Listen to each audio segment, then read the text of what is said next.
नमस्कार, स्वागत है आपका। मैं हूं आपके साथ अभितोष सिंह। कोरोना वायरस ने इन दिनों देश में कहर बरपा रखा है। ऐसे में न्यूज़ 24 मध्य प्रदेश छत्तीसगढ़ लोगों तक सही और सटीक जानकारी पहुंचाने की अपनी मुहिम में जुटा है ताकि ज्यादा से ज्यादा लोगों की मदद हो सके। तो आज हमारे साथ जुड़ रहे हैं न्यूरोलॉजिस्ट डॉक्टर SN मंडरिया। तो कार्यक्रम के दौरान आप भी फोन करके डॉक्टर से अपने सवाल पूछ सकते हैं। सर, बहुत बहुत स्वागत है आपका। और सबसे पहला सवाल ये कि क्या ये हालात अभी जो हैं धीरे धीरे अब कमज़ोर यहाँ पर कोरोना पड़ रहा है, लेकिन कब तक सुधरेंगे, क्या कहा जा सकता है? और तीसरी लहर के लिए कितना इंतज़ार अभी होगा? क्या तीसरी लहर कब तक आएगी, इसके बारे में कोई अंदेशा, कोई अंदाज़ा?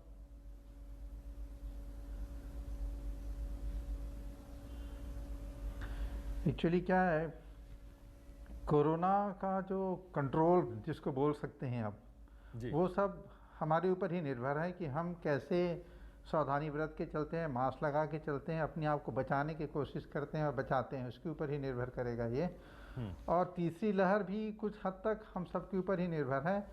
और दूसरी चीज़ें हमारा वैक्सीनेशन है। वैक्सीनेशन को अपन कितना सीरियसली लेते हैं, अभी भी लोगों ने इसको सीरियसली लेना चालू ही नहीं किया है।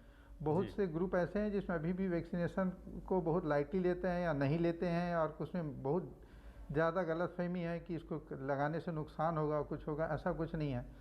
और वैक्सीनेशन के कारण ही आज अमेरिका में मास्क हट गया है, यूरोप में बहुत जगह मास्क हटने लगे हैं। तो कोरोना वायरस को कभी भी लाइटली ना लें इसको, लेकिन इसका जो ट्रीटमेंट है वो भी बहुत कंफर्म नहीं है। इसलिए हमारा सब कुछ हमारे ऊपर ही निर्भर करता है कि हम कितना सावधानी बरतते हैं।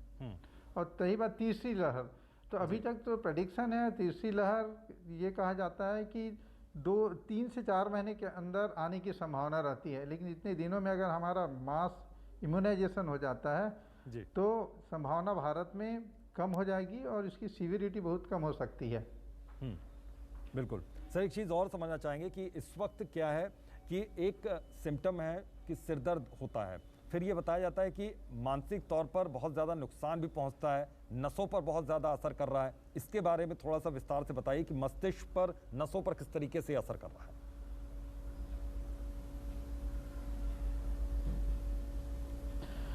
एक्चुअली क्या है, कोरोना वायरस जो है वो डायरेक्ट ब्रेन में चला जाता है नाक के माध्यम से। नाक और उसके ऊपर जो नाक की छत है जिसमें क्रीफार प्लेट होते हैं, उसके ऊपर जो दिमाग आता है जिसको फ्रंटल लोब करते हैं, वहाँ से चला जाता है। दूसरा, ये खून के द्वारा फैलता है, ब्रेन के विभिन्न जो पतली खून की नलियाँ हैं उसमें इफेक्ट करता है। और तीसरा, इसका जो इम्यूनोजेनिसिटी होती है, मतलब ये ऐसे प्रकार का प्रोटीन बनाता है जो प्रोटीन की सिमिलरिटी हमारे ब्रेन के प्रोटीन से होता है, जिसके कारण ब्रेन में भी जो हमारा डिफेंस सिस्टम है वो अटैक करने लगता है। तो इस 3 प्रकार के मैकेनिज्म से यूजुअली ब्रेन या जो पेरिफेरल नर्व है वो इन्वॉल्व होता है। और कॉमनली जो सिम्टम आते हैं ब्रेन में नींद ना आना, सिर दर्द होना, या ऑक्सीजन कमी होने के कारण दिमाग में होने वाले परिवर्तन के कारण होता है, या स्ट्रोक होता है। और पेरिफेरल नर्व जो है जिसमें जैसे हमारा स्वाद का चले जाना, स्मेल का जाना, स्मेल जाना ज़्यादा कॉमन है स्वाद की तुलना में, लेकिन स्मेल हमारे स्वाद के लिए मोर देन 50% कंट्रीब्यूट करता है। इसलिए स्मेल चला जाता है तो स्वाद ऐसे ही कम हो जाता है, स्वाद का भी चले जाना है। दूसरा, नर्व के इन्वॉल्वमेंट इसमें होने लगता है। और रेयर कॉम्प्लिकेशन में स्पाइनल कॉर्ड में पैरालिसिस के लक्षण आने लगते हैं। और जब सीवियर स्टेज होता है तो ब्रेन का पूरा इन्वॉल्वमेंट होता है, जिसको इंसेफ्लोपैथी, इंसेफ्लाइटिस या मेनिंजाइटिस कहते हैं। इसमें मरीज अर्धचेतना की अवस्था में चला जाता है, धीरे धीरे बेहोश होने लगते हैं। जी सर, ये भी सुनने में आया कि ठीक होने के बावजूद मरीज में कुछ सिम्टम्स होते हैं कि 2 से 4 महीने तक हो सकता है कि उसकी याददाश्त पे भी कोई फर्क पड़े, उसे भूलने की बीमारी हो जाए। आवाज़ बहुत कम आ रही है। हेलो सर, ऐसा भी सुनने में आया है कि कहीं ना कहीं जो कुछ मरीज हैं, कुछ पेशेंट हैं, उनमें भूलने की बीमारी एक तरीके से हो जा रही है, याददाश्त उनकी कमजोर हो रही है। क्या इस तरह की भी बात हो रही है इस समय? हाँ, नेचुरली, क्योंकि जब ब्रेन इन्वॉल्वमेंट होता है तो ब्रेन इन्वॉल्वमेंट होने के कारण उसमें सूजन आता है, और सूजन आने के कारण ब्रेन की काम करने की क्षमता कम होती है। तो मरीज को डिसीज स्टेज में भी ऐसा हो सकता है, इवन ठीक हो जाने के बाद भी मरीज में इस तरह के सिम्टम आ सकते हैं, वो भूलने लगता है, लड़खड़ा के चलने लगता है, उसको रिकॉल कम हो जाता है, उसको बोलने के तरीके बदल जाते हैं। ये भी लगभग 30 से 40% मरीजों में जो सीवियर पेशेंट हैं जिसमें ब्रेन के साइन आ जाते हैं जी डिसीज़ के समय, वो रिकवर होने के बाद भी इसको डी एग्जीक्यूटिव सिंड्रोम बोलते हैं, वो होने लग जाता है जी। ज़्यादातर पेशेंट 2-3 महीने में सुधर जाते हैं, लेकिन ऐसे सिम्टम आने की गुंजाइश सीवियर केसेस में बहुत ज़्यादा होते हैं। बिल्कुल। सतना से एक दर्शक हमारे साथ जुड़े हैं, कुछ सवाल आपसे पूछना चाह रहे हैं जी। अपना नाम बताइए और डॉक्टर साहब से सवाल पूछ सकते हैं आप। सर मैं विकास सोनी बोल रहा हूँ सतना एमपी से।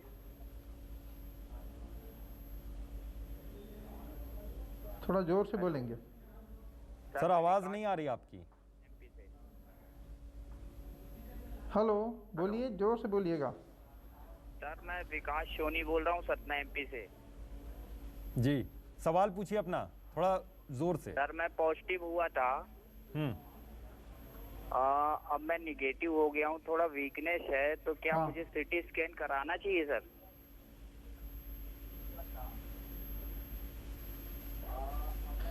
नहीं, अगर वीकनेस है तो वीकनेस के लिए सीटी स्कैन की ज़रूरत नहीं है। आप अपना न्यूट्रिशन बढ़ाइए, खान पान के तरीक़ों को बढ़ाइए, और जो समान विटामिन जो है, vitamin E, vitamin C, vitamin D, इसको लेते रहिए। इससे आपकी धीरे धीरे रिकवरी हो जाएगी। और दूसरा इम्पोर्टेंस ये है कि बहुत ओवर एक्सर्ट मत करिए, आराम ही करना है अपने को, और धीरे धीरे अपने को अपनी एक्टिविटीज़ बढ़ाना है, इससे ठीक हो जाएंगे। इसके लिए सीटी स्कैन कराने की कोई ज़रूरत नहीं है। बिल्कुल, नेगेटिव होने के बाद सीटी स्कैन कराने की ज़रूरत नहीं है। उम्मीद करते हैं आपके सवाल का जवाब यहाँ पर मिल गया।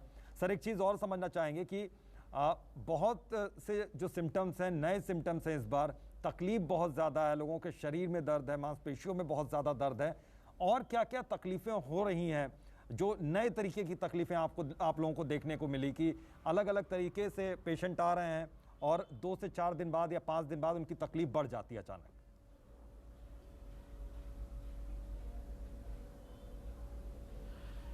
एक्चुअली क्या है, जो न्यू वेरिएंट है जिसके कारण हमारा सेकेंड वेव आया है जी, वो बहुत ज़्यादा इन्फेक्शियस है, नंबर 1।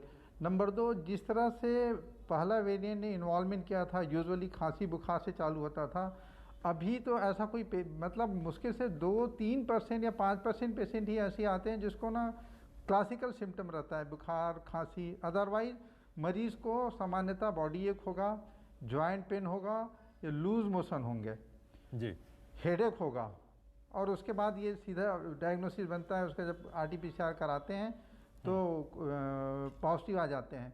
और RT-PCR में भी यही है कि लगभग 70-80% पेशेंट ही जो आते हैं वो पॉजिटिव दिखते हैं। इसका मतलब ये है कि कुछ परसेंटेज ऐसे पेशेंट रहते हैं जो कोरोना की डिसीज से संक्रमित होने के बावजूद भी RT-PCR निगेटिव होते हैं। इसलिए हमारी सरकार ने जो कहा है कि अगर सिम्टम है, किसी को बॉडी एक है, लूज मोशन हो रहा है, हेडेक हो रहा है, देखने में तकलीफ हो रही है, तो इंसोम्निया हो रहा है, ये सब चीज़ों के साथ, तो उसको ट्रीटमेंट चालू कर देना चाहिए। और कुछ केसेस अभी ऐसे नोट भी किए गए हैं कि मरीज़ को कोई सिम्टम नहीं रहा और सडनली वो बेहोश हो जाते हैं। तो ऐसे मरीजों में बेसिकली जो हमारी इम्यून सिस्टम है या हमारा जो कंट्रोल सिस्टम है बॉडी का, वो डिस्टर्ब हो जाता है। कुछ पेशेंट ऐसे हैं जो डायरेक्टली ब्रेन स्ट्रोक में प्रेजेंट करते हैं, उसमें पेशेंट को कोई सिम्टम नहीं था और सीधा वो कोगुलोपैथी या ब्रेन स्ट्रोक हो जाता है। इसलिए किसी भी प्रकार के सिम्टम को लाइटली ना लें और डॉक्टर से ज़रूर परामर्श लें। और जहाँ भी थोड़ा डाउट लगे तो जो बहुत सस्ती ड्रग है जो सरकार ने अवेलेबल करा के रखी, उसको लेने से आगे के स्टेज में जाने की संभावना कम हो जाती है। बिल्कुल, यानी कि सावधानी आप पहले दिन से बरतने लगी है। सर, वो कौन से माइनर सिम्टम्स हैं जिनको आपको अगर दिखने लगे, अगर फीवर नहीं भी है और आप वो महसूस करने लगें, तो आप दवा शुरू कर सकते हैं डॉक्टर की सलाह से? अगर आपका RT-PCR टेस्ट हो गया है लेकिन उस टेस्ट की अभी रिपोर्ट आई नहीं है, उसका इंतजार करना सही है या फिर आप दवाई शुरू कर सकते हैं?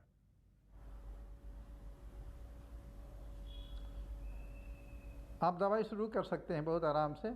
और जितनी भी दवाइयाँ हैं उसमें 98% किसी प्रकार का साइड इफेक्ट नहीं है, उसको अगर प्रॉपर तरीके से लिया जाए तो। ज्यादातर केसेस किन वजहों इसलिए से हमें बिगड़े हैं दवाई सर? चालू ही कर देना चाहिए। हमारी सरकार अभी किट भी बांट रही है कोरोना के प्रिवेंशन के लिए। जी सर, उस किट में क्या क्या है, एक बार थोड़ा हमारे जो दर्शक हैं वहाँ के वो समझना चाहेंगे कि उस किट में क्या क्या है, क्या क्या मेडिसिन हैं जो मिल रही हैं, जो सरकार की ओर से डिस्ट्रीब्यूट की जा रही हैं? अच्छा, उसमें बेसिकली आइवरमेक्टिन टेबलेट है 12 मिलीग्राम का, 3 टेबलेट है, और डॉक्सीसाइक्लिन है 10 टेबलेट है, 5 दिन लेने का है। आइवरमेक्टिन को रोज 1 दिन लेना है, 3 दिन लेने का है। और उसके साथ उसमें जिंक सल्फेट, विटामिन D3, इस तरह के विटामिन है। तो बेसिकली 2 ही कंपोनेंट है जो बहुत अच्छे ड्रग हैं, जो वेल स्टेब्लिश्ड हैं, जिसके कारण इन्फेक्शन रेट को बहुत कम किया जा सकता है। और इसको शुरू में ही कोई भी आदमी कभी भी ले सकता है। 12 साल के ऊपर बच्चों को आराम से दिया जा सकता है सेफली।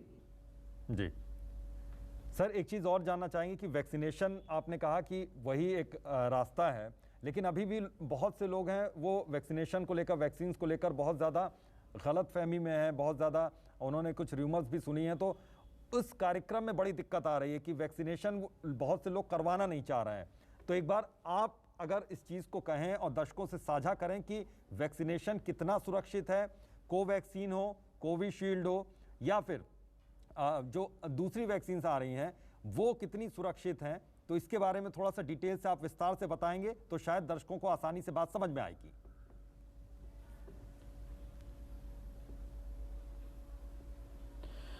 देखिए, जितनी भी वैक्सीन्स हैं वो वेल टेस्टेड वैक्सीन्स हैं। भारत के सभी वैक्सीन ऑलरेडी 17-18 करोड़ लोगों में लगाया जा चुका है।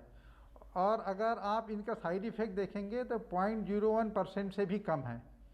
इसका मतलब अपन इस वैक्सीन को 100% सेफ मान के सही तरीके से यूज़ किया जा सकता है। और वैक्सीन ही हमारे प्रिवेंशन का एक रास्ता है जी। और हम सबको, आज हम एक भी दिन ऐसा नहीं रहा है कि इस लॉकडाउन में हम घर में बैठे हैं और मरीजों का इलाज नहीं कर रहे हैं। अगर हम मरीजों का आज इलाज कर रहे हैं तो इसलिए क्योंकि हमने वैक्सीन दोनों डोज को प्रॉपर टाइम में प्रॉपर तरीके से लिया है, तभी हम ये सब चीज़ों को अपना काम कर रहे हैं। इसीलिए जितने भी कोविशील्ड है, कोवैक्सीन है, स्पुतनिक है, मॉडर्ना की जो वैक्सीन है, सभी वैक्सीन सेफ है। हमारे पास 3 वैक्सीन आज अभी अवेलेबल है, कोवैक्सीन और कोविशील्ड इंडियन वैक्सीन है। स्पुतनिक जो है वो रशिया से इंपोर्ट किया गया है और ये भी उत्पादन इंडिया में होने वाला है। तो हमें वैक्सीन लेना ही है। जैसे कि हम पोलियो का वैक्सीन लेते हैं, मीजल्स का वैक्सीन लेते हैं, इन वैक्सीनों से भी ये ज़्यादा सेफ वैक्सीन है। और ये वैक्सीन हमारे आगे फ्यूचर के लिए बहुत ही ज़रूरी है, क्योंकि अभी भी ऐसा प्रेडिक्शन है कि आगे जो वायरस आने वाला है वो और ज़्यादा विरुलेंट मतलब हो सकता है और सीरियस डिसीज़ कर सकता है। इसलिए अगर हम वैक्सीन लेते हैं तो हम आगे आने वाली बीमारी से बचेंगे। इसलिए मैं सबसे अपील करता हूँ, रिक्वेस्ट करता हूँ, हाथ जोड़ के बोलता हूँ कि सभी लोग को वैक्सीन लें। वैक्सीन एकदम सेफ है, ये हमारे लिए सरकार ने बनाई है, ये हमारी आवश्यकता है। बिल्कुल, ये हमारी आवश्यकता है, हमारे लिए सरकार ने बचाई है और जान बचानी है अगर आपको, तो आप वैक्सीन लीजिए। सर, एक दवा और लॉन्च हुई 2DG, वो किस तरीके से, कितनी असरदार है, किस तरीके से असर करेगी, उसके बारे में थोड़ा सा विस्तार से समझाइए दर्शकों को, क्योंकि अभी वो मार्केट में नहीं आई है, लेकिन अभी अभी वो लॉन्च हुई है, DRDO ने जो दवा बनाई है, तो वो कितनी इफेक्टिव मानी जा रही है अब?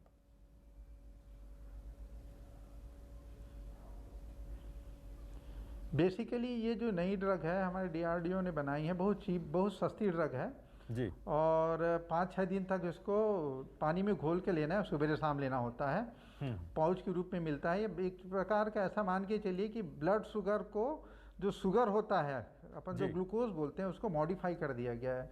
इस वे में मॉडिफाई कर दिया गया है कि जब इसको अपन लेते हैं, पीते हैं, तो ये हमारे सेल में जाता है और सेल में जब जाता है तो सेल में जो वायरस रहता है, जो सबसे ज़्यादा ग्लूकोज को यूज़ करता है अपने ग्रोथ के लिए, मल्टीप्लिकेशन के लिए, तो ये ग्लूकोज को जब वो लेता है, अपटेक करता है, तो उसका आगे का मल्टीप्लिकेशन होना बंद हो जाता है और इसीलिए इसमें आगे का मरीज की स्थिति खराब होना बंद हो जाता है, ICU में स्टे कम हो जाता है, सीरियसनेस में जाना बंद हो जाता है। तो ये बहुत अभी तक का इसका जो रिजल्ट है बहुत ही अच्छा है और मेरे ख्याल से कुछ ही दिनों में ये अवेलेबल हो जाएगा और ये एक प्रकार का मिरेकल्स ड्रग साबित भी हो सकता है, अभी तक का जो DRDO की रिपोर्ट है उसके अनुसार।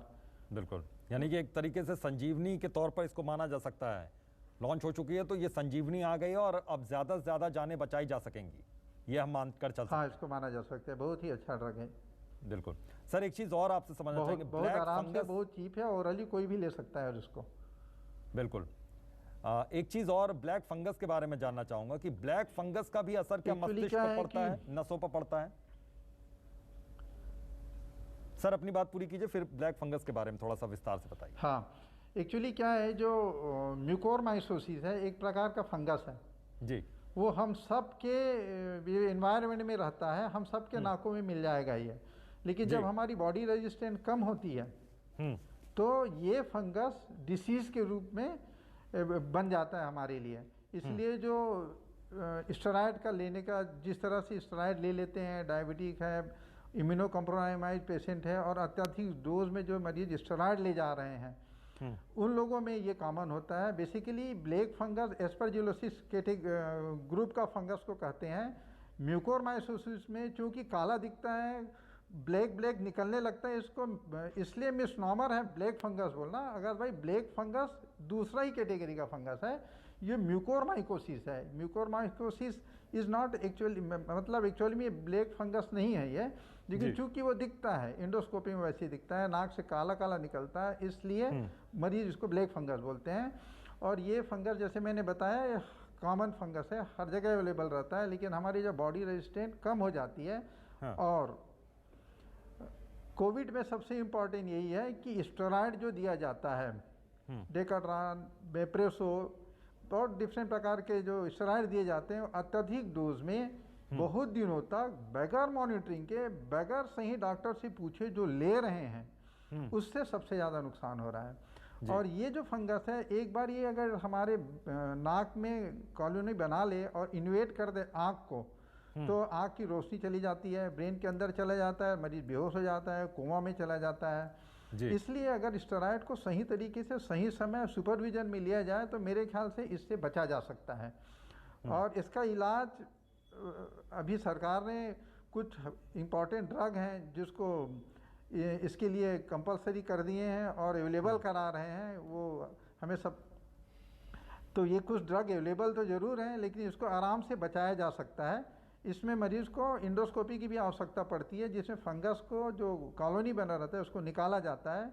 ये तभी तक संभव है जब स्टेज 1 और 2 में है। जब अपन 3 और 4 स्टेज में पहुंच जाते हैं तो केवल अपन फंगस की मात्रा को कम करने के लिए सर्जरी करते हैं, फंगस को पूरा निकाला नहीं जा सकता, वो आँख में चला जाता है, ब्रेन में चला जाता है। जी बिल्कुल सर, ये भी आपसे समझना चाहेंगे, आपने कहा स्टेरॉयड का जो इस्तेमाल गलत तरीके से या बहुत ज़्यादा कर लेते हैं बड़ी मात्रा में, इस वजह से ब्लैक फंगस अपना अटैक कर पाता है।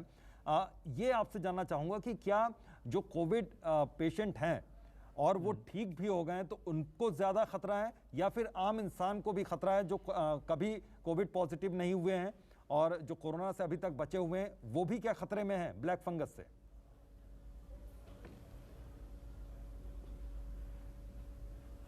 देखिए, जैसे मैंने बताया, ब्लैक फंगस की डिसीज़ हमेशा से रही है जी। जहाँ पे भी हमारा इम्यूनिटी कम होता है किसी भी कारण से, तो वो किसी भी आदमी को ये फंगस म्यूकोरमाइकोसिस हो जाता है। तो उसके लिए ज़रूरी नहीं कि कोविड हो, चूँकि कोविड में स्टेरॉयड का यूज़ रैम्पेंट है, मतलब हर अल्टरनेट आदमी को किस डोज में क्या दिया गया है पता नहीं है। होम आइसोलेशन में कि किस तरह से दवाई खाया है, क्योंकि स्टेरॉयड एक ऐसा ड्रग है कि जैसे बॉडी मरीज जैसे ही लेता है उसको लगता है मेरे को बहुत अच्छा लगने लग गया, तो वो अपने आप खाने लग जाता है, और जब ज़्यादा दिन तक खाता है वो, तो उसकी इम्यूनिटी कम हो जाती है। अभी मेरे पास जो पेशेंट आया था ब्लैक फंगस का, वो ऑलरेडी स्टेज 4 में था, दोनों आँख से ब्लाइंड हो गया था और ब्रेन में भी चला गया था।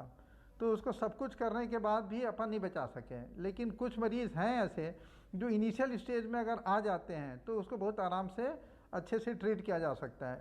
अगर लेकिन आँख के इन्वॉल्वमेंट हो गया तो मुश्किल होता है। बिल्कुल। तो इसलिए मैं यही बोलूँगा कि बाकी चीज़ों को अपन बदल नहीं सकते, डिसीज़ को नहीं बदल सकते, बॉडी को नहीं बदल सकते, इम्यूनिटी को नहीं बदल सकते, लेकिन हम अपनी इम्यूनिटी को बचा के तो रख सकते हैं। स्टेरॉइड के प्रॉपर यूज से, सुपरवाइज यूज से, प्रॉपर स्टेज में यूज से। बिल्कुल बिल्कुल। एक दर्शक हमारे साथ जुड़े हुए हैं, नवीन, वो आपसे कुछ सवाल सर पूछना चाह रहे हैं। नवीन, अपना सवाल पूछिए। लगता है संपर्क टूट गया। सर एक चीज और ये समझना चाहेंगे कि इम्यून सिस्टम को बूस्ट करने के लिए क्या मेडिसिन लेना जरूरी है इस माहौल में, या फिर खान पान के जरिए आप फल खा के और हरी सब्जियां खा के आप अपने इम्यून को आराम से बूस्ट कर सकते हैं?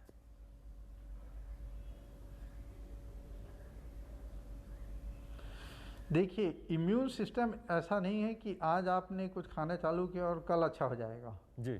ये हमारा लॉन्ग टर्म प्रोसेस है बॉडी का। हम जिस तरह से हमारी लाइफ स्टाइल है, खाने के तरीके हैं, ये सब डिटरमाइन करता है कि हमारी बॉडी कैसे रहने वाली है। वर्तमान में अपन जो कर सकते हैं वो जंक फूड के अवॉइड करें, रूटीन फिक्स रखें, थोड़ा योग का सहायता लें और खान पान अच्छा रखें जी। तो बस इतना ही अपन कर सकते हैं। तो इससे आगे हमारा इम्यून सिस्टम आगे आने वाले बीमारियों से बचने के लिए बूस्ट हो जाएगा। अभी वर्तमान में बीमारी को बचने के लिए अपन ये सोचेंगे कि आज मैं खा लूँगा कल इम्यून बूस्ट हो जाएगा, बीमारी नहीं होगा, असंभव है। हमें प्रिकॉशन लेना ही पड़ेगा। बिल्कुल, प्रिकॉशन लेना ही पड़ेगा। बहुत बहुत शुक्रिया सर अपना कीमती वक्त देने के लिए।